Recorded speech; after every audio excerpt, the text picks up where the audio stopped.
जय जगन्नाथ मु दिवाकर दास आपण मानक प्रणाम करुच्ची।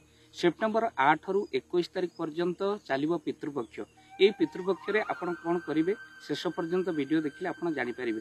पितृपुरुषों समर्पित यही पक्ष पितृपक्ष बा श्राद्ध पक्ष बोली आमे कहू। तेणु निश्चिंत भाव में यही श्राद्ध पक्ष आम पितृपुरुषों विभिन्न तीर्थ में पिंडदान करवा जहाद्वारा पितृपुरुषों कृपा आम उपर रहिबो।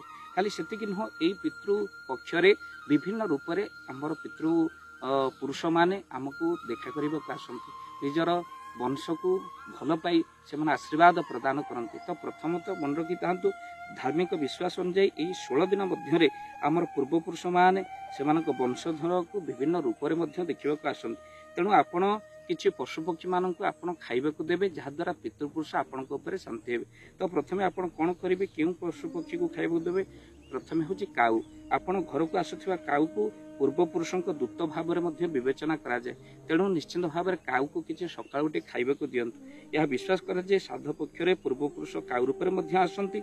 यही कारण पिंडदान श्राद्ध प्रथमे खाद्य काऊ को दि जाए। तो से काऊ को आपड़ किसी खाद्य ये पितृपक्ष देले पितृपुरुषों आशीर्वाद आम उपर रहिबो। द्वितीय हूँ पिंपुड़ी।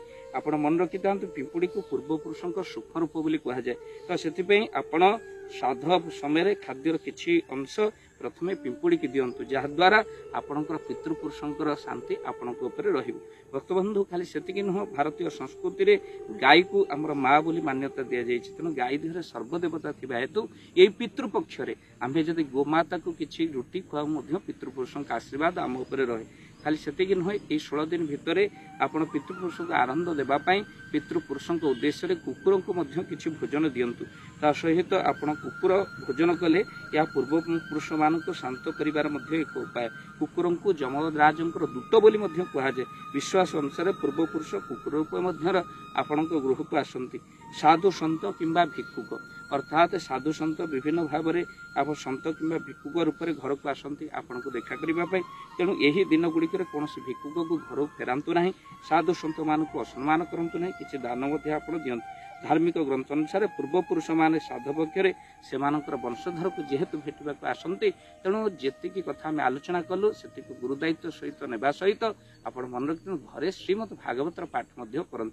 शास्त्र लिखाई जावत दीनानि हे पुत्रम शास्त्रम भागवत गृहे तावत पिबंती पितर क्षीर सर्पी मधुदकम। अर्थात जहाँ घर श्रीमद भागवत पाठ करा जाए ता पितृपुरुष बहु आनंद हूँ। तेणु साधु सन्त दान दक्षिणा यही समय जदि आप आपण पितृपुरुष आपण संतोष लाभ कर आनंद हो मोक्षत पाती आपण आशीर्वाद कर जाते। तेणु जमा भी हाथ छड़ा करतु ना। ये पितृपक्ष आप दान धर्म करवा। जय जगन्नाथ जय पंचसखा।